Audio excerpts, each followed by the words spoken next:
We're going to start off the workout with a dynamic warm-up, and the object is just to get warmed up by getting a little blood flow, get the body temperature up, which already isn't a very big problem because it's 110 outside. We're going to start off with just a dynamic warm-up, then we start off the exercises with lighter weights than we're actually going to use for the work set. So you go from a kind of a general warm-up to a more specific one. Today's workout is going to be a dynamic warm-up followed by cable low rows, one-armed, in a peak contraction type style, followed by weighted chin-ups with a neutral grip in a rest pause style, followed by time under tension for 30 seconds, heavy one-arm dumbbell rows, next followed up by back raises on the glute ham, and then straight arm pull downs done in with a very controlled negative, getting a good full range of motion, and finally T-bar rows with a 5 count on the negative portion of the rep. Bryant is warming up here after the dynamic warm-up. We're starting off light on this. He's getting a good stretch on the way down and holding at the top. So not only does he contract, make a point to get a peak contraction at the top, but at the bottom of the movement he's getting a nice stretch.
Starting off with neutral grip chin-ups.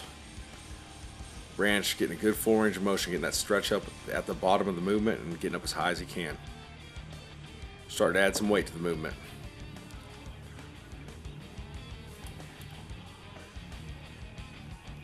With the chin-up, that's an important thing to remember too, is once you get real efficient at doing these with your body weight, which you will get to that point if you're not super heavy, you train hard, you're going to want to eventually add weight to get the most out of the movement. I mean, when you're going after maximum growth, you're going to get better results in the long run. Instead of working up to 100 reps, doing 6 to 10 reps with additional weight tied to your body weight.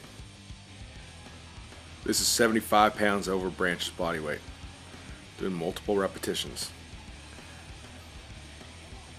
Here we're doing this is a rest pause set, meaning he's going to do as many reps as possible. He gets a 20-second break, then he repeats that again twice more.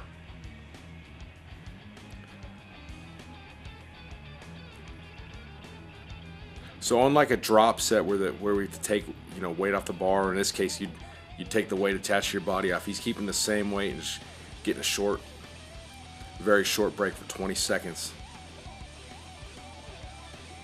And the idea is, if this set, say, takes a minute and a half total, and you can do 75 pounds for 10 reps on the pull-up, after you rest 20 seconds, you might initially go 10 reps. Next set 4, next step 4. So all of a sudden you've done 18 reps in the course of a minute and a half, and that's really hard to duplicate any other way without using the rest pause method.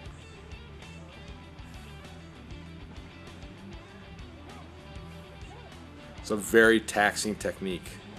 It can't be done every single workout for every single exercise.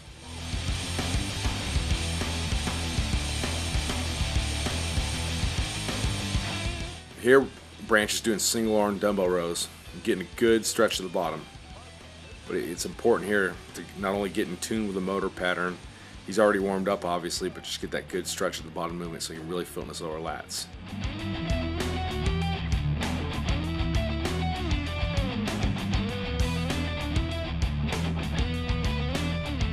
Here's Branch easily repping 200 pounds in the one arm dumbbell row as a warm up.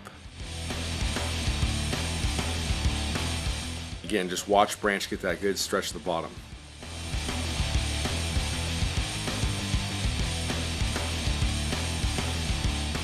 This is the money set. This is the big set we were talking about. Branch is going to do a 250-pound dumbbell for 30 seconds. The idea here is to get a good stretch at the bottom, get it all the way up, and once he can no longer go, he's going to keep going as high as he can. So see, right now he's not getting full range of motion, but he's doing his best to keep that dumbbell moving. The idea is to keep the muscle under maximum tension as long as possible. So even when he can no longer go, he's going to go, even if he's moving an inch, a centimeter, whatever, he keeps constant maximal tension on the muscle. And what makes this so amazing, what he's doing, is it's sort of taking advantage of a few different concepts here. Unilateral, meaning he's going with one arm. Very good time under tension, 30 seconds. And then also using very heavy weight. It's very hard to kind of get that kind of economy of an exercise. So this is why it's really beneficial in helping him grow. Now Branch is going to his left side.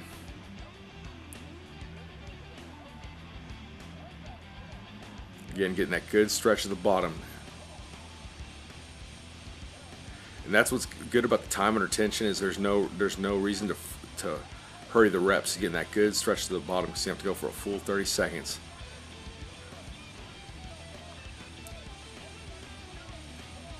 See, keeping the weight moving, even when failure ensues, he goes beyond that. Branch has done a 250-pound dumbbell already for 30 seconds. Here, he's going down to 200 pounds. And if you ever have any doubt about how difficult this is, even try it with 50 or 100 pounds. It's extremely painful. I would say the only thing I can relate the feeling to is squatting very heavy weight, very deep for many reps on the squat. That'd be about the only, feeling that's similar. Obviously, it wouldn't be, you wouldn't have the same soreness in your legs, but it's the same type of cardiovascular strain. Again, Branch getting that weight all the way up, all the way down. He's getting that full advantage of that stretch there.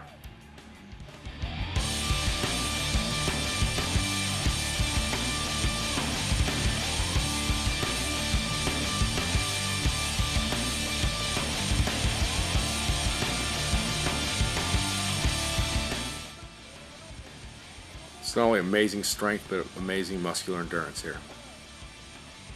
Branch is now down to 150 pounds. While normally, under normal circumstances, doing 150 pounds for 30 seconds would be extremely difficult for most people. But for Branch, this wouldn't be very difficult. But at this point, he's already done 250 for 30 seconds, as well as 200 for 30 seconds. So he's in a lot of pain at this point. But he's still getting that good stretch and that good full range of motion.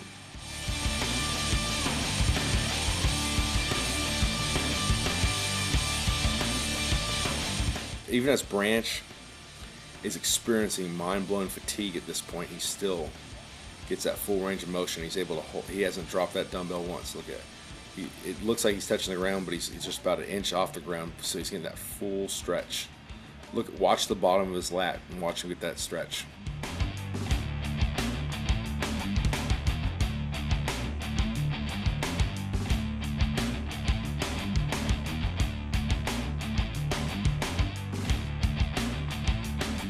This is a back raise. It's done with a safety bar because it's a little easier to grab that way. You don't have to worry about holding on to the bar that way.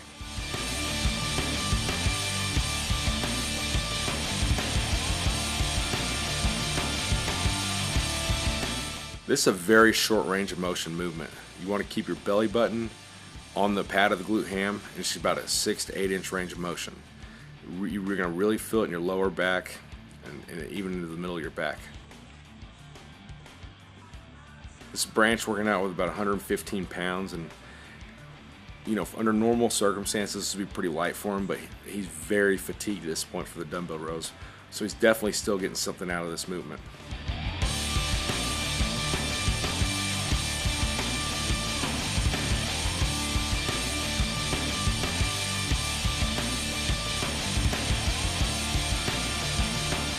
Straight arm pull downs.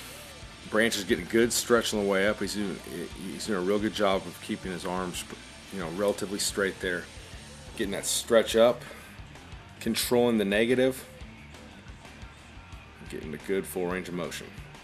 This is one of the most effective sort of isolation exercises for the abs. For the lats when done correctly. But if you use too much weight and make this into a glorified tricep pushdowns, you lose the benefits very quickly. So you want to keep this movement very strict. It's not like a pull-up where at the end of the set, if you need to fight for a few extra reps, and you can, you know, shorten your range of motion here. Full range of motion, full development. Again, watch Branch. Controlling the negative, good stretch, good full range of motion.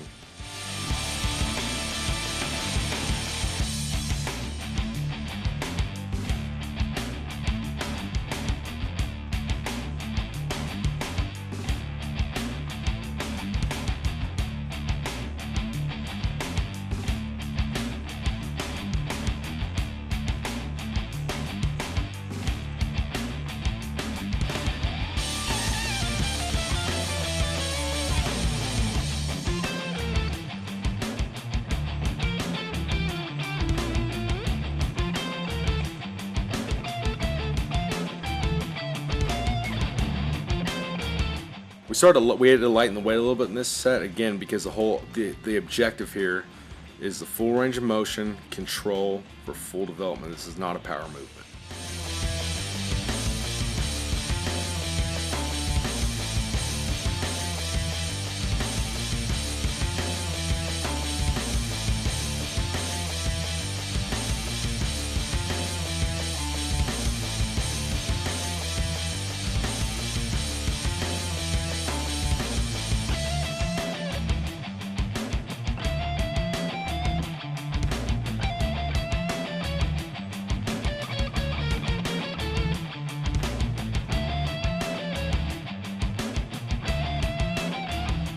This is a T-bar row, and this is one of Branch's favorite movements, but sometimes he uses a lot of body momentum to get the weight up. So what we're doing today is we're doing, you know, the movement. We're doing it with a 5-second count on the negative portion of the rep.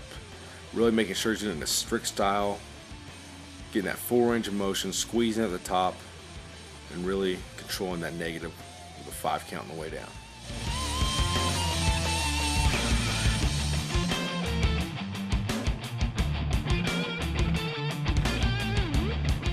This is not a very heavy weight for Branch, but at this point of the workout, he's super fatigued. It's amazing he can even move at all. Not to mention, it's about 110 degrees today in the gym.